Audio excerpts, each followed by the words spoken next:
Rock, do you all know Rock Riddle? Yeah. Over here? Another Rock. You have a great Iron Sheik story you told me that I'd like you to share with everybody here. Rock Riddle over Rock here. Riddle, thank you, sir.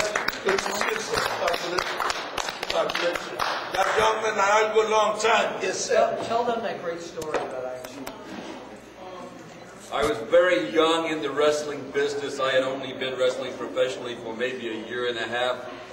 I moved into the Minneapolis AWA, American Wrestling Association territory, working with Vern Gagne. It was my first night in the territory. I don't remember exactly where it was. It may have been Chicago's International Amphitheater.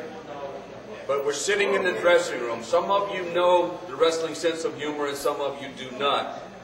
We're sitting in the dressing room, young kid here.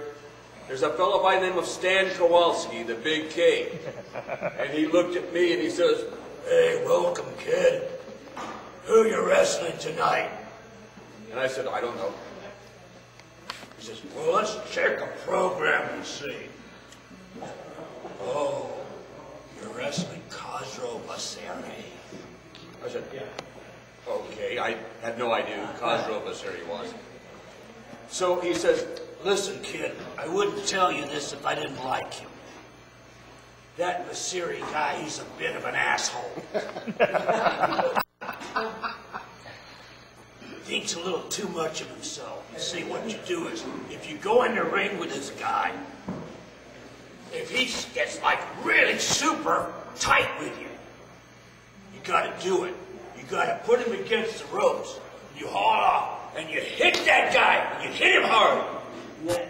Then he'll loosen up, and you'll have a good match." Oh, God. Like I said, you're new. I'm doing it, telling you because I like you. Which is not a good thing. So I'm in there. I never met the man until we're on this, walking out to the ring. I'm walking this way. He's walking from the other direction. I said, "Oh, well, it looks like he's in shape. Should be good." Go in the ring. We tie up. Everything's fine. He gets tight. And I said, "Oh, okay. Well, I guess Stan was right." Put him up against the ropes. Bam! And boom, boom. And he looks at me in total disbelief. "I believe you just did that to me." But then it was good. That real stiffness was gone. We were able to wrestle. Then all of a sudden, he got stiff. He got stiff again. I said, "Okay, fine. I know what I have to do." Put him against the ropes. Leaned him over the ropes. Bow! Harder. Bow, bow, bow. Echoing across the arena. For the rest of the match, he looked at me in total disbelief. For the rest of the match.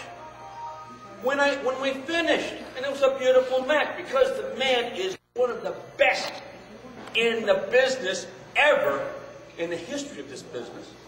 So I'm heading back to the ring, to the dressing room, and I see a bunch of the guys out there, a bunch of the boys, a bunch of the wrestlers, a bunch of the workers, however you want to say it. They had been out watching the match. They go back in. When I go into the dressing room, everybody's laughing. I don't know why they're laughing, except for Stan Kowalski, Big K. He's like rolling on the floor laughing. And he says, "I thought they'd bring you back in a stretcher. On a stretcher, kid." I said, "Okay." And I still didn't know. And he says, "Look, Khosrow Basiri, the man was a personal bodyguard to the Shah of Iran. He won a gold medal in the Olympics for wrestling. He's one of the toughest son of a bitches you've ever seen in this business. I thought he'd make a pretzel out of you." I said, "So in other words, you're saying welcome to the AWA?" He said, "Welcome to the AWA, kid." This man could have done so much to me, but the professional that he is, and we had the opportunity not only to wrestle that night, but to wrestle many more times. We got to ride down. I had my little Carmen Gia, and I didn't let very many people ride with me, But Khosrow Masri, the Iron Sheik, I was always proud to have him in the car, and I was proud to have him as a friend. And I hope you realize how lucky you are to be able to meet this man, to hear him, and every one of you. It's a lifetime opportunity of a lifetime. Please, before you leave, shake his hand and thank him. And the other legends too. Thank them for what they've done for this business and for your life, because you grow up watching people like this. It's such a pleasure.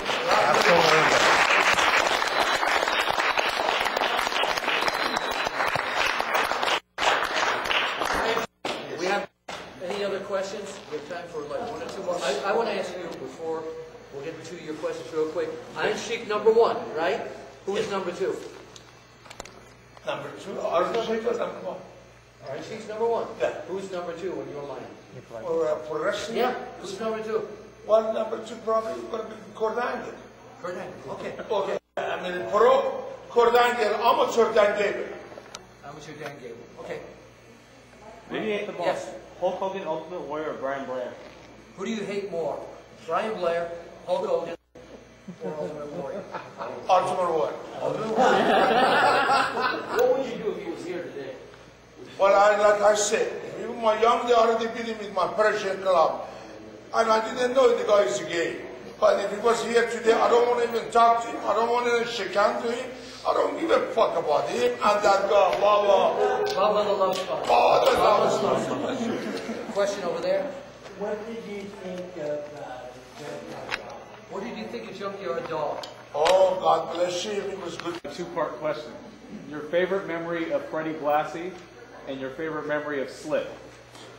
Oh, that time was good, right?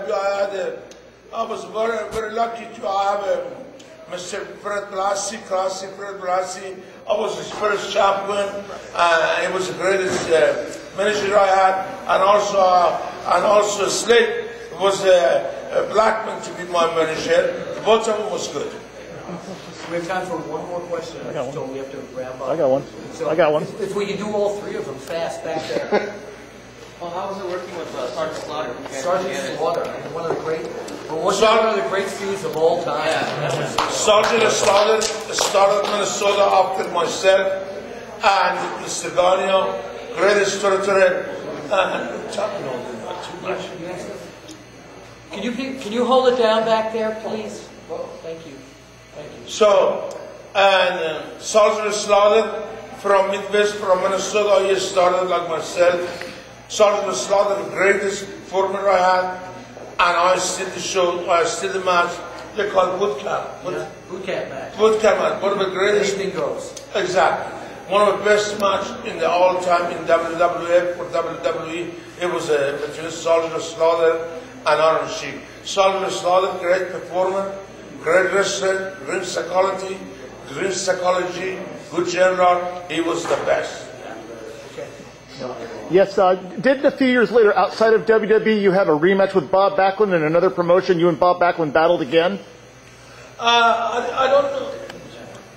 I didn't know. I wrestled after he lost the belt to me with Bob Backlund or no. But I want to say another thing about Mr. Backlund. Mr. Backlund was a 6 years champion, greatest champion in the WWF. 6 years, nobody last, and he was the best. And God made somebody better than him, which was myself. To I beat him, I get the belt. But Bob Backlund, great woman, great champion. They call him Howdy Doody, but he's not Howdy Doody. Great wrestler. Great wrestler. They broke the mold when they made the Iron Sheik. Let's thank him for being here.